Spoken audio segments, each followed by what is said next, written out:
So I guess like I looked at the unit, I was like, should I even go into this? But what I did was I sat at the kopitiam for like a few weeks, like just sitting down, and I see how people interacted in Thomson. It was so nice. Everybody was so nice and friendly. Constant like regulars, because everybody, the retirees are there, sit down, chit chat. There's like the youngsters that go to yoga, Pilates. So after a while, I was like, okay, let's see how it goes. Got the unit. And I was like, I'm going to open a kueh shop here at the basement 3. So I talked to every single auntie and every single uncle. I sat down, have a nice chat with them, drink kopi and tea. I asked them, how's the area here? You think it's nice or not? I think that when they have regulars, it helped. For the initial phase, we have a new neighbor that opened up. She has like 5 to 6 seats. And then on my end, I have 5 seats also. So we share our seats around. So we actually try to encourage customers just, hey, you can sit down here, but please walk along the alley and get something else from our neighbors. Like, we are happy to share our seats and share our customers because it's a whole community here.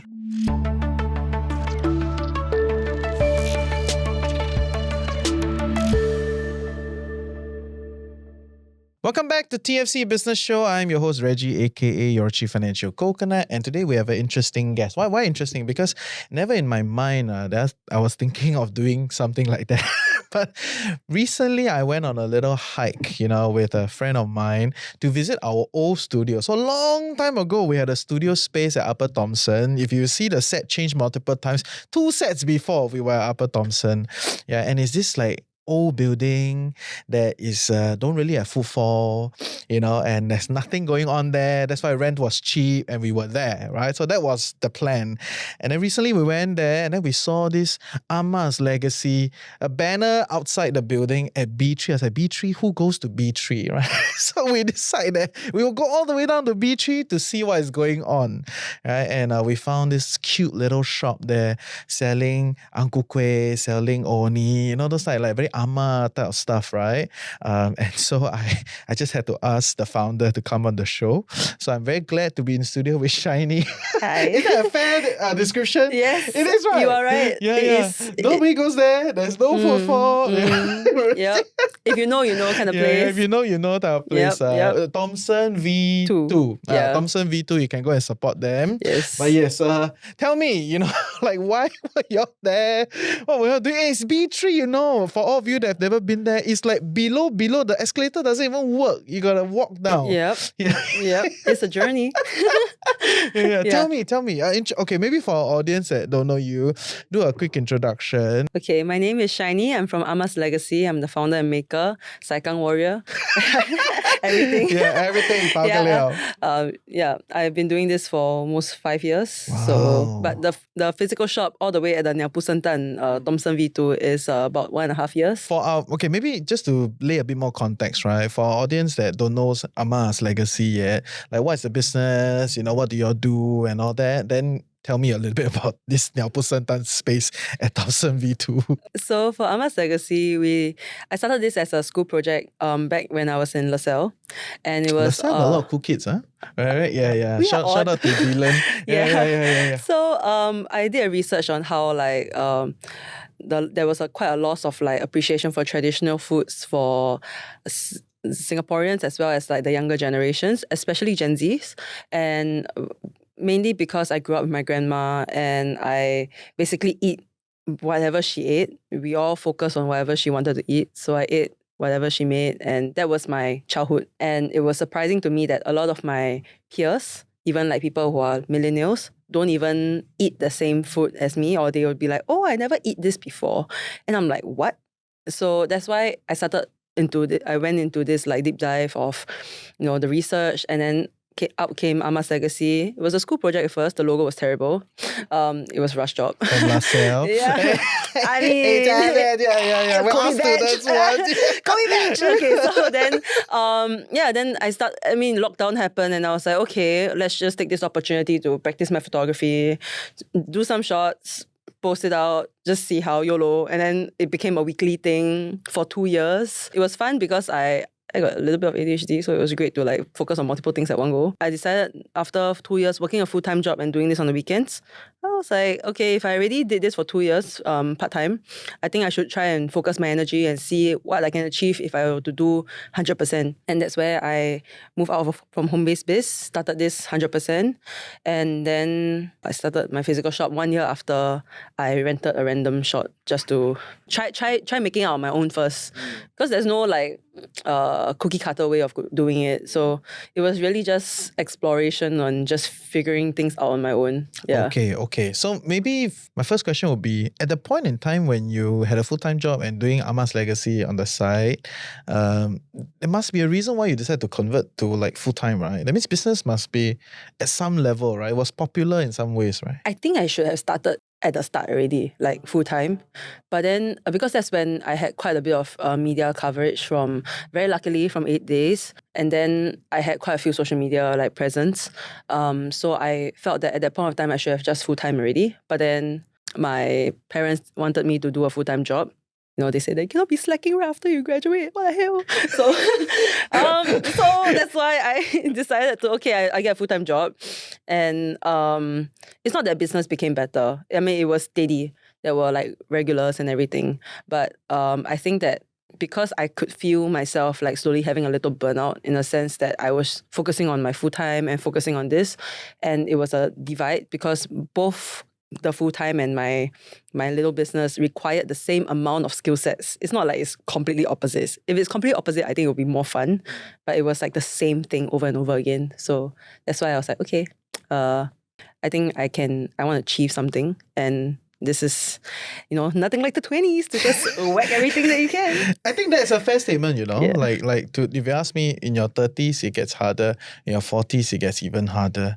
Not by virtue of ability to understand things. Of course, as we grow older and we understand how things work, that is an advantage. But time, energy, commitment, all these things and wear the you down. willingness to learn and exposure.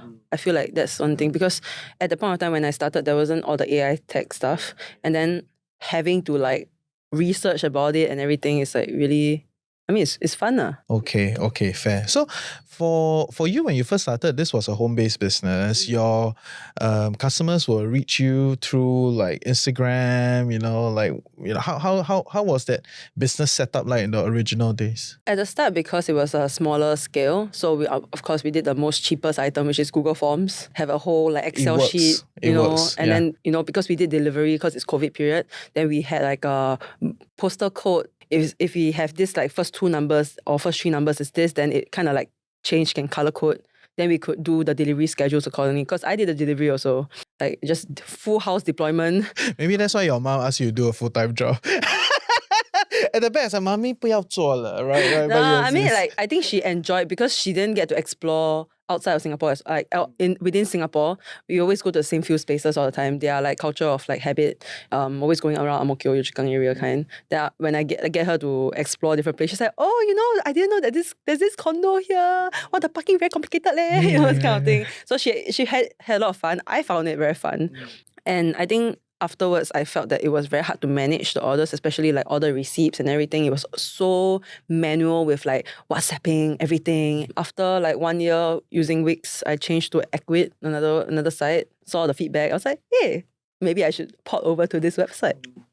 Yeah. And you no longer do the delivery, right? You outsource the thing to a delivery partner? Depends. Like we do outsource to like Lalamove for this. They do it like point to point. They're very fast and very good. But sometimes like when it's, when we are unable to get any matches with the delivery drivers, and if it's close enough, I mean, I will just do it. Yeah. Okay. But your clients are willing to pay. So what is the kind of like average ticket size that they will buy, just so that our audience get better understanding? I think there are people who are first time orders, and they are very willing to try, and they will normally get from like $50 to $60 worth. And that's like quite a lot of Uncle Grace. And we have some certain online deals also. But I would say that most ticket ranges from like 20 something to $60. Sometimes you'll get customers that are getting for a special event, and that will range from 100 and above. And of course, customized orders will be a bit more pricey on that one. Okay, fair. So 20 to 60 is kind of where it is, right? And then people will pay the delivery fee on top of that lah. I think people feel that it's more worth it when you have a bigger ticket size and your delivery ticket is like a small percent. Yeah, I get it. Which also means that you're foregoing the small tickets. Yes. Right? By virtue of it. And you're not on board any like intermediary system like Grab they take food, all out this too thing. much like percentage of Can it you already. share? Can you share? I mean, from what I know, because I feel like after I see the percentage, I kind of like just throw it off my radar already. I don't care. But I think they do a 25 to 30%. And then plus if you pay by card, then there's another percentage taken off. So that's why if you ever take a look at your Grab, what people list out is normally inclusive of that 30%. That's why it's a lot more expensive versus like if you buy in stores. So we kind of encourage our customers to come to the store instead to pick up or just sit down and just order on the spot instead, because you save a lot more money. And plus, when we have our tables and chairs outside, it's kind of cozy, it's kind of nice, there's music, we have tea. Okay, fair. Like before we get to the shop and the retail front, I also want to understand a little bit on the product development side, right? You probably develop your product over time, more and more. How do you go about doing that? You know, how do you iterate your product line? Have you retired any products? You know, just give me a bit color on that front. So I think that we started off with just 2 flavors for our Kueh, peanut and coconut. Simple things, Standard. Standard. You can't go wrong. We love coconut, coconut gula melaka and peanut. And those were ongoing for a very long time. And I would say that for every like new flavors that I added in, it's always like an idea that I kind of push through first. And then afterwards, there's like feedback from customers. And then we will make it better. Both either in flavor or in the production sense, whereby we make it easier for us to handle the items. So there's quite a lot of like R&D that needs to be done for each item. I mean, even my black sesame Kueh, that one, I think has went through like 3 to 4 different iterations before we even ended up with the one that is the best seller now. So then what made you end up in this shop space and all that? Because there was an interim, right? You were home based, then you moved out and then you ended up there. Maybe give us a bit color there. So the interim between like the home base and my current shop now was this small little cozy shop at Kovan.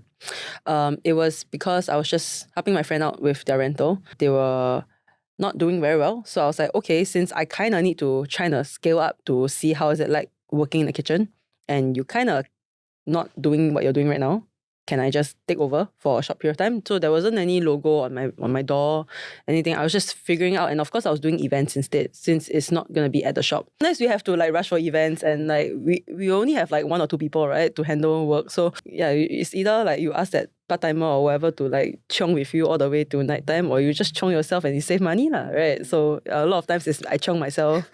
I come in at night, I leave at night. At that point of time, it was a very crucial process because I think that I learned a lot of how to like keep my items fresh, how to maximize capacity, and how do I streamline certain things, and at the point of time also I was thinking, how do I teach people how to make the kueh? Because if I were to scale up in the future, I may need to teach. Yeah, so in between that Kovan area was a time where I got into a networking group also, and then I was alone doing the business, right? So I was like, okay, why not just meet some business friends and then learn from everybody, And then it helped a lot because it built my networking skills. I didn't know how to do business networking, so it was very crucial in this journey. And I got an invitation from my friend. Shout out Fussy Foodie. He asked me, hey, we have there's this like dessert shop at Thomson and it's near our house. You want to go together or not? And I'm like, okay, sure. They are doing a collaboration, so I was just a +1 to go there. Yeah, I had a nice time talking to Chef Joseph from Tiramisu's, and he was like saying, hey, you do F&B, why not I take the unit over there lah? Yeah, so I guess like I looked at the unit, I was like, it seems big, it seems like nice, there's aircon, the aircon is cold, but it was kind of scary, like, should I even go into this? But what I did was I sat at the kopitiam for like a few weeks, like just sitting down, and I see how people interacted in Thomson. It was so nice. Everybody was so nice and friendly. Constant like regulars, because everybody like from the working crowd, they will go there and eat. It's an old neighborhood. Yeah. And then like, the retirees are there, sit down, chit chat. There's like the youngsters that go to yoga, Pilates, and then there are people who are going for sports. And there's such a good community-esque place there, with centered around food and activities. So after a while, I was like, okay, let's see how it goes. So I got the unit. And I was like, oh, I'm going to open a kueh shop here at the basement 3. So I talked to every single auntie and every single uncle. I sat down, have a nice chat with them, drink kopi and tea. Ask them, how's the area here? You think it's nice or not? Then, I basically like extrovert energy out, and I just talked to every single people and like asked them, oh, why you start this? I think that when they have regulars, it helped for the initial phase. Before we even had the banners out, we had a lot of like nice people who helped us out. No, this is very interesting because I think for a lot of people that think of starting a small setup, any type of like experiential or like F&B type of thing at a weird place, right? They would think of social media first, right? Like let's build our social media, drive the traffic because there's no footfall, right? That's kind of how most people think, but you actually have a very different approach to it, right? You were essentially trying to like establish some sort of a relationship across in the area, right? And use them as like a core traffic to your shop. Would you say that, in retrospect, that is quite a smart move? I think that it was good because like last year, I was still doing it alone. My mom helps me on the weekend. So it was good to rely on a certain kind of community. And I think that it helped because people trusted, like believed in me before they even believed in the product. They enjoyed my presence, and therefore they would just talk about the brand in relation to me. Right, and that's the beauty of old school snacks for all of you tuning in, because some people will think like, oh, you want to do a cafe and all those kind of stuff, which I think is horrible. Don't do it. Yes, terrible. Don't do that's it. a terrible business. Serious F&B is terrible. Yeah, it's horrible. But it's also a lot to do with the ingredient cost. If you think about how our elders live, they live with whatever that they have. So actually, a lot of the things that the old people eat, right, the cost price is very low one. Right, so which also means if you kind of amp it up a little bit, you actually get a margin, in the product itself. I right? think the important thing is that all these things, the cost is low, but the labor is high. And with labor costs going up, it will just inevitably push everything higher up. Because, hey, the tau sa pia could be cheap, right, with all the ingredients.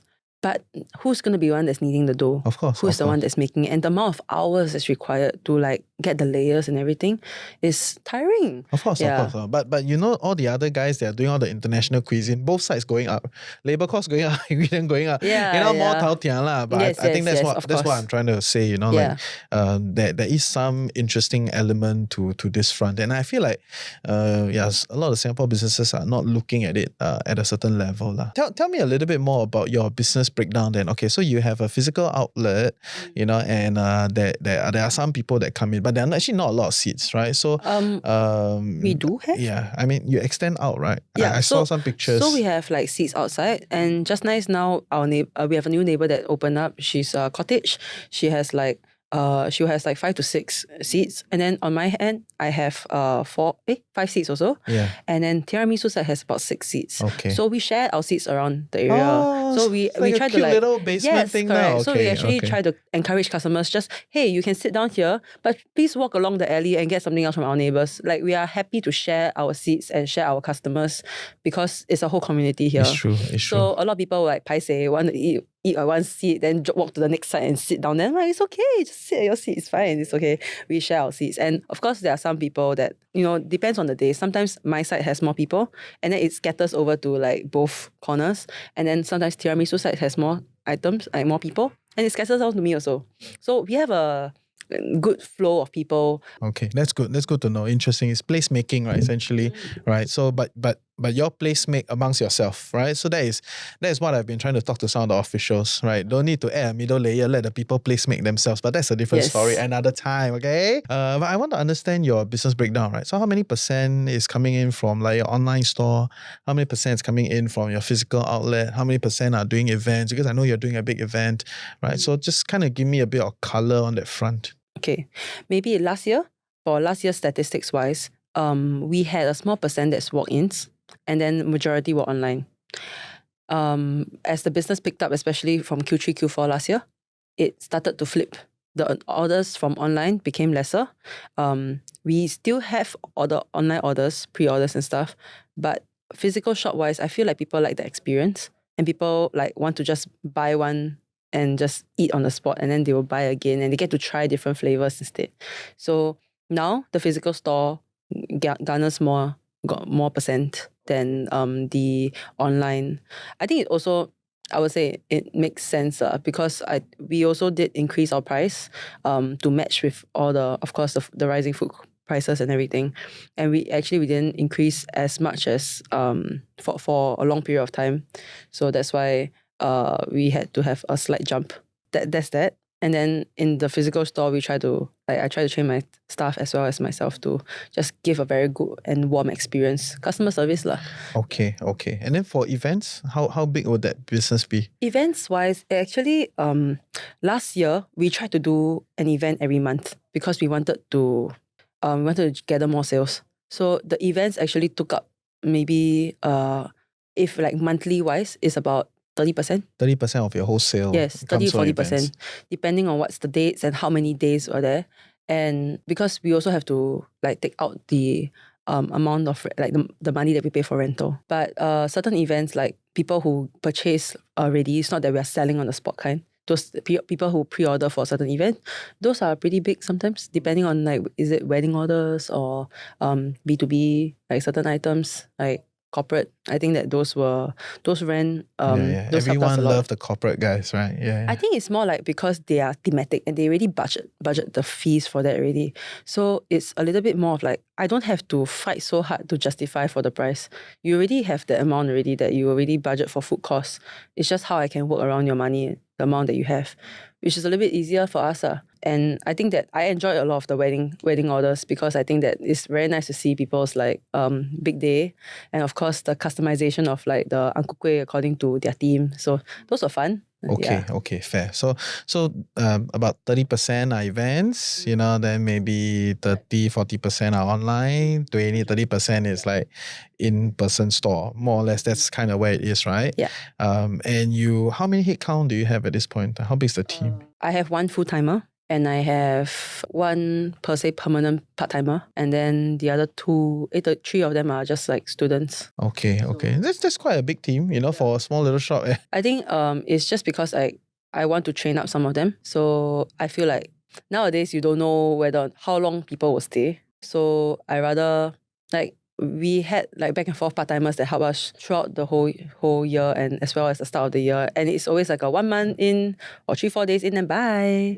And it's like sian because you have to train them and then they're just gonna go off like that. I mean, to me, I rather like take care of the ones that I have right now and hopefully build something with them rather than to just have somebody that's just there for like 1 month. Okay, yeah. Fair. I get it. So knowing what you know now, and based on the business breakdown and the team structure, what are your next steps? Where are you going to invest in? Are you going to try to grow the event business more? Are you going to try to do your online business more? Are you going to open the next shop? I just want to hear that thought process, based on your experience on like what's your next strategy. I think that I've because I assume you want to grow, right? Of course. Yeah. So I think that this year was quite a bit of a turning point because I'm learning how to detach myself from the business because stepping out of ops, then you can grow. Yeah, because I always believe that I'm my greatest salesperson for the company, and in actuality, I'm the face of the company. But of course, we all have we go through things in life, right? And I kind of removed myself from the company in the sense the personal brand is not there anymore. So I stopped doing that. I think for about 1.5 years, I stopped doing a personal brand for the company. Like the company is the company. I do not link myself with the company. And then number 2 was just letting go of operations and making sure that the production team can do it without me. It takes a bit of time and also need to empower them to be more proactive and doing the things that, if you see something is missing and stuff like that, you just actively go and find it out and stuff like that. Yeah, then just teaching staff the customer service side. Because I feel like nowadays with new staff and everything, not everybody encompass the same amount of warmth that per se, I would say that Ahmahslegacy gives a certain level of warmth and nostalgia to whoever who's coming by. Give them the, wow, why you do this? And at the same time, it's there's a curiosity, but at the same time, there's also, oh, I would like to reminisce the past or maybe try something interesting. The people who help to sell need to have that same energy and warmth that same welcoming energy. And that takes time to develop also. Not everybody has that, especially nowadays in the digital age. Everybody's very closed off. Everybody's very like 自我, very self-centered. And it's very hard to find people who have that knack in customer service. So there's that. And of course, for me, growth-wise, I would like to get back into networking, get back into growing the business, and focus on the things that I feel will help improve the company. Like I've been lacking behind on the design for the company, certain things like collaterals and everything, things that I feel would definitely help improve the company, but it's just I didn't have the time. I don't have the time to develop that. Okay, so there's no clear strategy in the sense that, okay, we're gonna double down on events, or we're gonna like our next phase of growth is doing this. Do you have a thought around there? We have a big event that's coming on during Q3. I think it's the National Day. A lot of collaborations with big partners. So I think with that is already a step into the new field of like working with big names, big boys. Huh? Yeah, okay. And I think moving forward, I actually wanted, that was like a dream to work with hotels. So I would like to step into that more. And of course, that requires a lot more. Yeah. So it sounds more like you want to do, in some ways, like more B2B, right? So I mean, you have a site. You're not planning to invest a lot more in the site. You have a shop. You're not looking to open up another shop. At least not in the next year or two. Our lease ends next year. Okay, so you gotta figure something. I'm figuring out, because I would like to open a proper shop with like 7 days a week kind of situation. But I think my crew needs time to learn. Of course. And there's a whole set of problems that come along with those. And developing a proper menu for that. Because to me, if I'm going to double down, and I would say, stop the complaints of people trying to find me at basement and find a level 1 thing. The rental will be 3 times the price. And can I manage around that?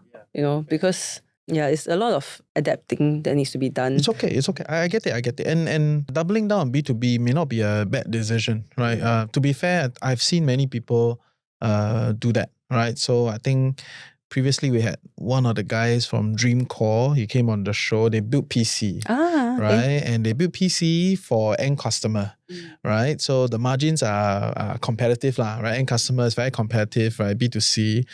But they optimized their capabilities through that process. Then eventually they started making big bucks through the B2B process, where they built the things for, big companies and all that. And like those tickets are much better because the deal is much bigger.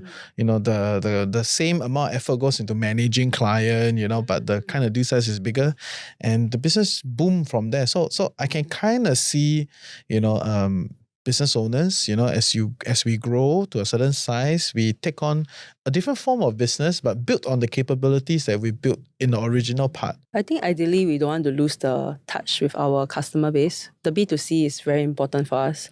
And of course, I would like to build that on too, but customers are volatile. And with the potential, the money, the recession situation or whatever that's going on now, I don't know whether people will actually spend on food. And I mean, we are, all of us F&Bs, we are so scared, because once people choose not to go out and get food, we are doomed. So that's why I would say a lot of us are looking towards B2B instead, because at least it's somewhat stable. We just need to chiong and pitch ourselves the right way. Of course, events-wise, we are being a little bit more selective on the events, because there are a lot of people who are earning money through events in a very different way. So we are very cautious also. I'm very lucky that we have a choice now. We would select which events we want to work with. Of course, you start somewhere. At some point, you get priority. I think you all can check out the episode we did with Dylan. He sells stickers, right? Make 100,000 a year. He made 100,000 last year selling stickers. I'm like, oh my God, Dylan, cool stuff, right? So, and he also said, like, when you first started doing all these booths pop up, right? You don't get the best spots, you don't get the best things. Eventually, you figure out what works, where it's good, and then you get reputable. People put you at the good stuff, So it's kind of like a whole process that goes about, right? So I would believe it's pretty much the same. You eventually know, these are people I want to work with, these are people I don't want to work with, and then you just kind of figure out. Sometimes it's a good event, sometimes it's a bad event, and I think that just building proper relations with people. I feel like because I was always in the back end doing production, I didn't have a chance to have a good relationship with a lot of the people working with us. So, I mean, because this brand is very much tied to me, I feel like I have a lot of personal growth that needs to be done to help build along, let the company tag along rather than just focus on the company and just don't focus I on me. totally agree. Yeah. And I think this is a part of founder growth that needs to happen, right? And sometimes founder-led sales are very powerful because you get direct feedback, right? I mean, like, as with every business owner, at some point you want to grow to a point where you're out of ops, you don't need to sell, other people will sell and all that, right? But then you're relying on the team to give you the feedback. Sometimes the feedback is not accurate, right? So I would say for most founders, you want to be, selling for longer, right? Try to be, on the field for longer so that you get more information, and stay relevant. I think that's very, very, very, very important because the market will tell you what's happening. Yes, right? I mean, clearly. Yeah, client will feedback, tell you, hey, like that, cannot, like that. And sometimes the feedback get filtered through a few people. By the time it comes to you, right? So, okay, ma, right? Then you don't make the update, you lose out. I mean, I'm very lucky my staff would like any kind of potential feedback. They're like, oh, Shiny, this happened. Then I said, and then if I'm just in the vicinity or I'm at the shop itself, I will go and I was like, check with the customer, understand why, and what are the things that we can improve. So, take for example, there were a few customers who said that our muati was not sweet enough. So the simple solution was, do we tweak the main recipe? But it's 1 out of 10. So when the numbers start to increase, I start to question, am I the problem? Yeah, then my staff would be like, hey, why not? What do you think about a sugar dispenser? Then I'm like, that is genius. Okay. Then I immediately go Shopee, go get a sugar dispenser and got a label done, put it there outside. And I will always tell customers like, hey, if you want to customize and make it sweet enough, please take a first bite. If you find that it's not sweet enough, we have a sugar dispenser outside. You can always customize and make it sweeter for your own. We kind of like have a baseline sweetness. If you find that you prefer sweeter, please go ahead. And people feel great. We can give them the option to customize. Yeah. And you cater to the tail end of the people, yes, right? Yes, because I don't want a bad feedback, and especially like, for example, now our yam paste is quite different. I mean, as you tasted, it was quite different from a traditional kind. Yeah. And some people will be like, wow, it's not the taro that I want it to be, not the traditional kind, afterwards, like, we started to give people samples instead, because in the past, we didn't give samples for our oni. We just sell. Then we started getting a lot of like feedback that it's not what they wanted. It's not what they expected. Then I'm like, okay, now I give you the expectation already. Here, this is what you're going to take it. You taste want it. not. Yeah, you like it, you buy. You don't like it, you don't buy. Don't buy already, then you say, wow, I should have known. Then review give like bad. Then I'm like, wow, 已經try了嗎? Yeah. Such is the life of entrepreneur. Yeah. Not easy. Okay. I do want to understand a little bit about the B2B pitching. You were talking a little bit about it, right? So, how was it? What is the best practices that you would have when you are trying to like advise people to pitch a B2B product deal, like in the F&B space into a bigger outfit, maybe a big event or like a big corporate or like a big hotel, like what would the pitching process look like? I think like importantly, a lot of them have a lot of prerequisites, hotels, big companies, they are all very ISO regulated and they have a lot of SOPs, right? So there's a lot of paperwork. And I think it's a good thing because for me, I didn't know there was so many paperwork. And I was like, wow, there's so many things that I can improve on. That's one. And to know your product in and out. Like if somebody asks, does this contain nuts? You cannot say, I don't know. You need to know every single thing that's inside. And most importantly, to understand your value. Because sometimes there are some businesses that they would just want to shortchange you. I mean, it's not saying that all businesses will, but there are some that will go, I worked with this company before. Why can't you make it cheaper for us?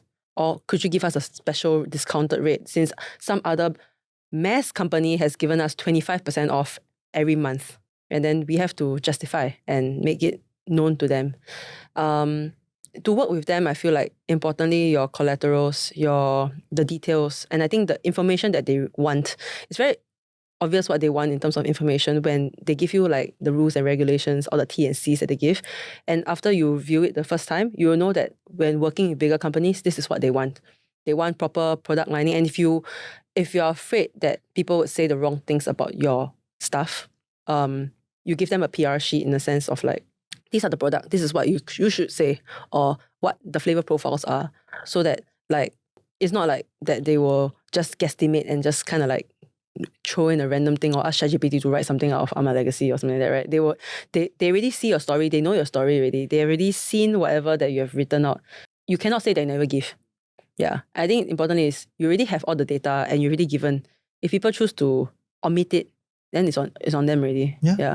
Fair. I think those are good advice, especially the part that a lot of big companies, they have their own requirements, right? And sometimes as a smaller outfit, you would think like, what kind of stupid requirement is this? But that is wrong, right? Objectively, that is wrong because they are buying, and more often than not, the person that you're liaising with has no control over these standards, right? The standard is set multiple layers above, right? So it is what it is. From a smaller outfit, it's more like, do you want to do this deal? If you want to do this deal, then these are the requirements. If you cannot meet the requirements, then you walk lah. Yeah, I would say that's if you're willing to invest in expand your knowledge to help your business in the future, I think that's very important. Okay, fair. Great. I think we had a good discussion. I really enjoyed the stories, the candor. I appreciate it. And I mean, that's kind of why I want to do this. Right? I want more entrepreneurs come in at different scale of the business to talk about, how they think, what's going on and all that, right? So maybe one last question is the recent home-based business. Like you started from home-based right? There's a whole debate and whole saga around like, home-based business are not regulated and they are making so much money, blah, blah, blah, blah, blah, blah.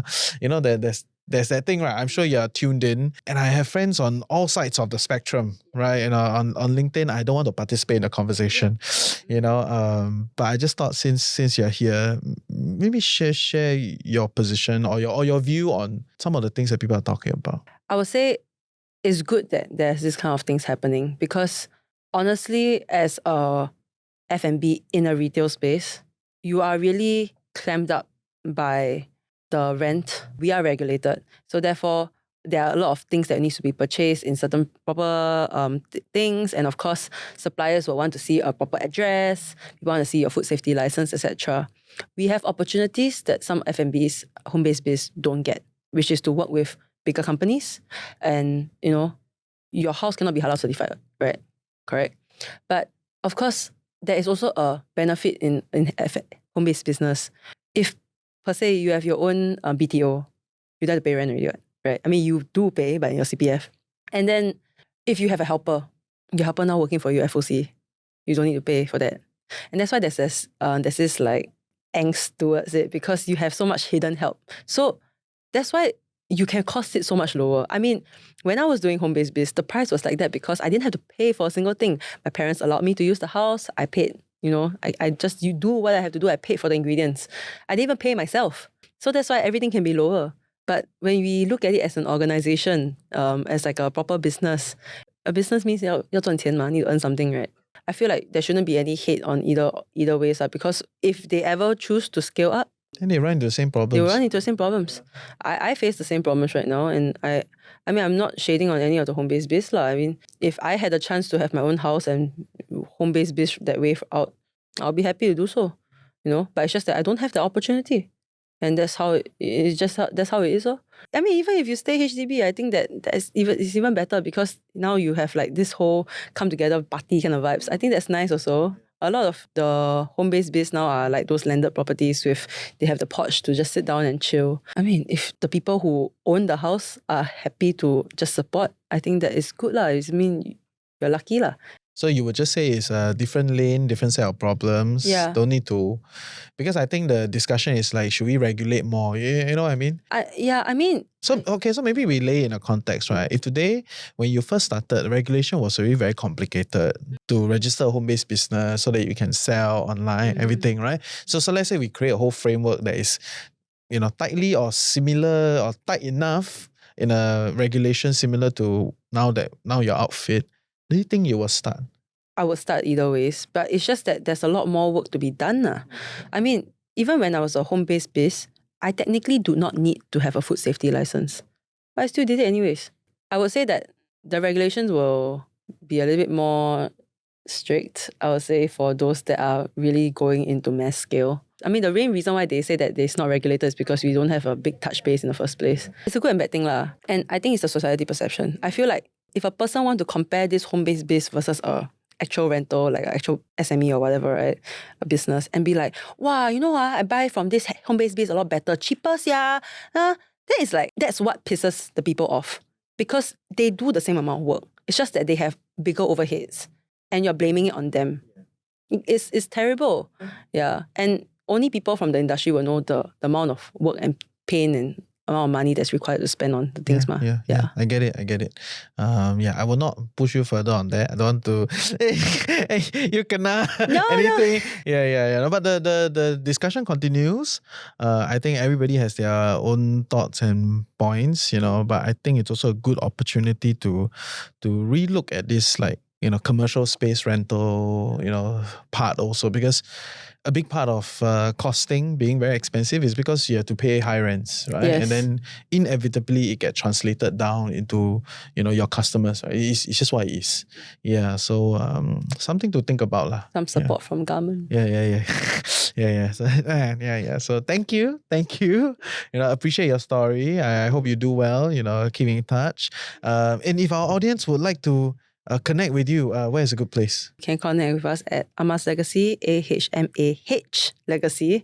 AHMAHS Legacy. Yeah. And that's on Instagram. You can drop us a text on WhatsApp also, or like just connect with us on our website. And if you ever just want to chit chat and talk about food, I'm almost at my shop every single day. So at Thomson V2, basement 3, please go the right lift, and it's the right place when there's the label Ahmahslegacy lah. It is hard. It's hard to miss, just hard to find. Yeah. It's like when you find it, just follow the tutorials. It's also on TikTok. Okay, so hard these days, but yes. Thank you. I hope you enjoyed today's episode as I continue to uncover more founder stories and share business insights. If you are a founder of a business and you think that you have some things worth sharing, you can always email to me, hello@thefinancialcoconut.com, or you put in the comment section. We'll try to reach out. Meanwhile, for all of you that are tuning in regularly and you want to stay in touch, go to thefinancialcoconut.com to put your email address so that we can route out the algo and reach you straight away, when there are new episodes or new events or new things happening at TFC. So yeah, with that, thank you. I'll see you at the next episode of TFC Business Show. Bye-bye.